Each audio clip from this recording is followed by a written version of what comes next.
हो चुकी हैं, 4 तकारीर बाकी हैं। इंशाअल्लाह मगरिब के वक्फे से कबल हम लोग ये मुकाबले की जो 20 तकारीर हैं इंशाअल्लाह मुकम्मल कर लेंगे। मुदस्सिर साहब एक बात बताइए, बिल्कुल। आपको जानते हैं आप कौन सा, लखनऊ वाला? अरे नहीं भाई, मैं दिल्ली वाले आपकी बात कर रहा हूँ। अच्छा अच्छा, वो जी जिसने सबके छक्के छुड़ा दिए। जी जी वही।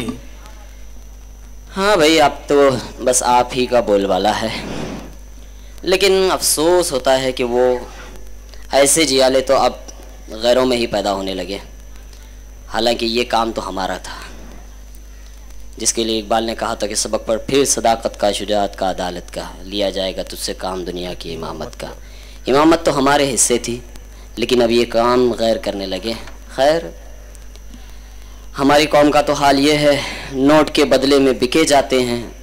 कितने मासूम हैं पछताते हैं, मेरी बस्ती के ये भोले भाले गैर के सामने झुक जाते हैं।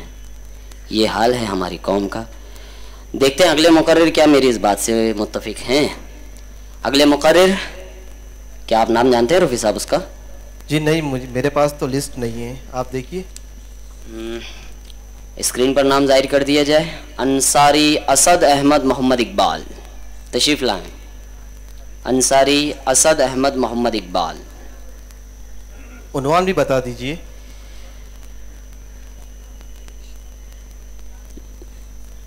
इलेक्शन में मुसलमानों की हिकमत अमली, एक लम्हा फिक्रिया, इस मौजू पर इजहार ख्याल करेंगे।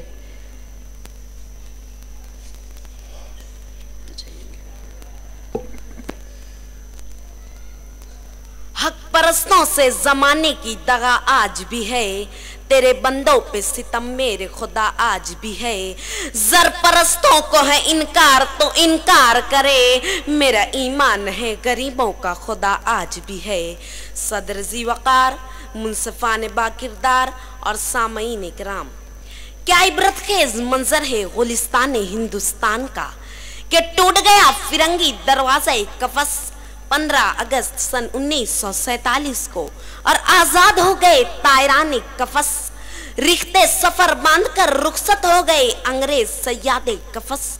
मगर देखना देखना फिर गिरफ्तार हो गए आजाद परिंदे रिश्वत के जाल में, तासुब के दाम में, गिरानी गबन आदर्श घोटालों की उलझी हुई डोर में। और आते हुए इलेक्शन की काली घटाओं से कोई किरण झांक कर कहती है कि इलेक्शन में मुसलमानों की हिकमत अमली, लम्हे फिक्रिया। और हाजरीन, यही मेरा मौजूए सुखन है। ईमान से सरफराज सामईन इकराम, जहां ने आबगिल से बादशाहत का जनाजा इसलिए निकाला गया कि ईवान जमहूरियत सजाया जाएगा। गुलशन जमूर में मसावात की बहारें रक्स करेंगी, हर कौम के लिए इख्तियार के पैमाने छलकेंगे। कहीं तासुब नहीं होगा, बल्कि महमूद अयाज एक ही सफ में खड़े नजर आएंगे। गरीबों खुसूसन मुसलमानों का मुकद्दर चमकेगा, पसमानदों के दिन भर जाएंगे, झोपड़पट्टियों को खूबसूरत मुतबादिल दिया जाएगा। मगर हाय रे बदनसीबी, जामे बीन चकनाचूर हो गया। शबे सियाह ने तहरीर कर दिया कि ले गई जालिम हवा सब फूल बूटे बरगबार, और अब शजर की गोद में एक कांटा रह गया। ईमान वालों, जरा नजर रखना कि क्या मौसम है आज हमारे सियासी अखाड़े का। आज के आदर्श घोटाला वालों को तो फिरौन का वजीर हामान भी अदब से सलाम करेगा। हमारे नबी सल्लल्लाहु अलैहि वसल्लम का इरशाद है कि अगर फातिमा बिन्त मोहम्मद बिन नऊज बिल्ला चोरी कर ले तो उसके भी हाथ काट दिए जाएंगे। सिद्दीक, उमर, उस्मान और अली के चाहने वाले क्या इन्हें वोट देंगे? सदैव तुमने जिसको अमीने वतन चुना, वो शख्स आबरू का कफन बेच खाए हैं।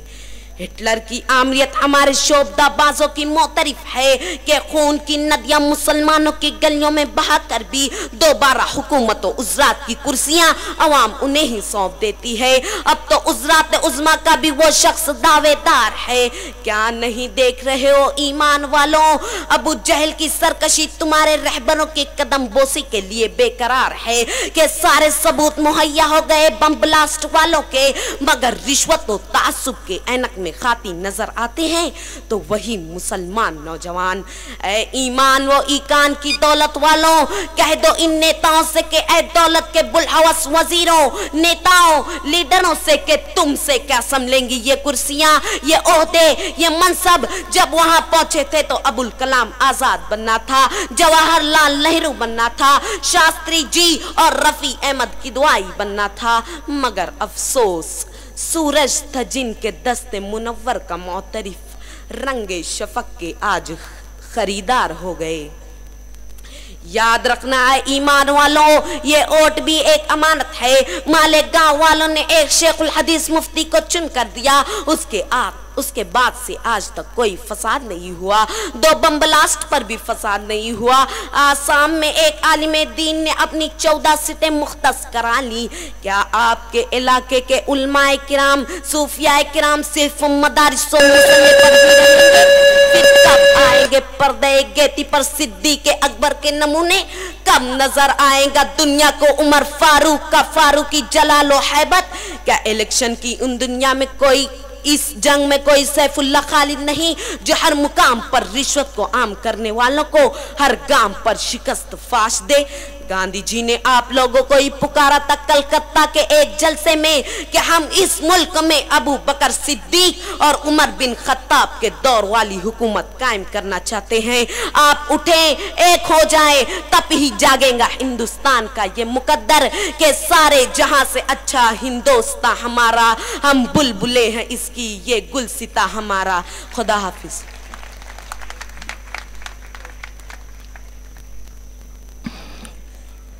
मैं